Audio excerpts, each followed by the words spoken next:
So hello everyone. अब चाहिँ भोलि त कम्प्युटरको इक्जाम भइसक्यो इङ्ग्लिसको त हाम्रो आज सिद्धियो अब त्यही भएर म कम्प्युटरको अलिकति इम्पोर्टेन्ट क्वेसन्सहरू टपिकहरू भनिदिउँ न टपिकहरू कुन कुन छ भनेर भनिदिन्छु एकचोटि स्पेसिफिकली हामीले मैले अघि प्रिभियस भिडियोमा भनेको जस्तो हामीले पढ्ने भने सिलेबस हेरेर हो किनकि सिलेबस भन्दा सिडिसी एनइबी बाहेक अरू केही आउँदैन छिलमा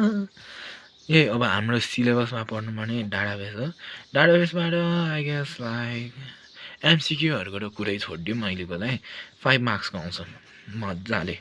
त्यसबाट मेरो विचारमा मोस्ट प्रब्ली चान्स भनेको यो डिडिएल पढ्नु पऱ्यो हामीले डिएमएल पढ्नु पऱ्यो हायरार्किकल मोडल पढ्नु पऱ्यो रिलेसनल मोडल पढ्नु पऱ्यो अनि यो नर्मलाइजेसन यो चाहिँ पानी भनेर आउनु पऱ्यो है गाइज एमसिक्यू पनि यसबाटै नै सोध्न MCQ most of the chance यसबाटै नै हो जस्तो लागिसक्यो मलाई चाहिँ मजाले अनि यो डाटा कम्युनिकेसन एन्ड टेक्नोलोजीबाट यो ब्लक डायग्राम चाहिन्छ होला यो त्यही नि कसरी जान्छ के गर्छ भनेर ल्यान्ड र वाइनको चाहियो हामीलाई अलिकति सिम्प्लेक्स हाफ डुप्लेक्स फुल डुप्लेक्सको चाहिन्छ गाइडेड र अनगाइडेडको बुझिन्छ सबैले त्यो वायर्ड र वायरलेस भने जस्तै नै भयो अनि यहाँ चाहिँ अब यो यिनीहरूको चाहिँ एमसिक्यूहरू मस्त जस्तो टाइम सोधिन्छ टोपोलोजिजहरू चाहिँ मस्ट इम्पोर्टेन्ट है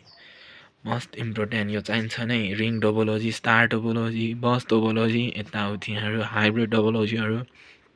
यो concept of OSI reference model नि चाहि नै हाल्यो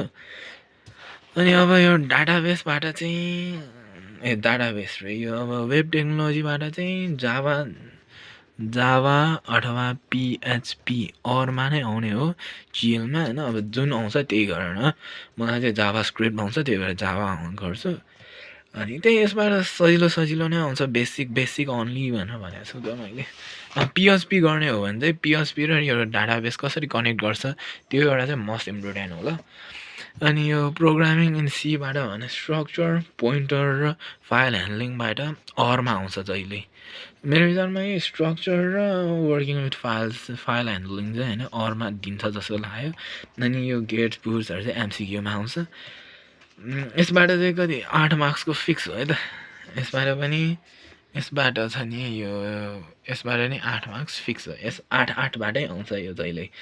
ओपीबाट चाहिँ सबै पढ न यो केना गाह्रो छ र यो फिचर्स एडभान्टेजेसहरू मात्र त पढ्नुपर्ने हो 5 मार्क्स मजाले चिलमा निकाल्नुपर्छ एसपिएमबाट चाहिँ एसडिएलसीको लाइफ साइकल कसलाई नै आउँदैन र फर्मुलै छ त के सिस्टम प्लानिङ एनालाइसिसहरू गर्दै एकछिन है मलाई कन्टेन्ट छ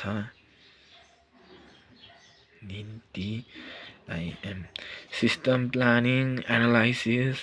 डिजाइन डेभलपमेन्ट अनि इम्प्लिमेन्टेसन अनि मेन्टेनेन्स भनेर यहाँ फर्मुलै छ अनि वाटरफल मोडल प्रोटोटाइप खासै कम प्रोटोटाइप सोध्छ एल्गी खासै कम मात्र सोधिरहेछ अनि रिसेन्ट टेक्नोलोजीबाट AI most important cloud computing big data अलिअलि अनि आइओटी इम्पोर्टेन्ट छ ल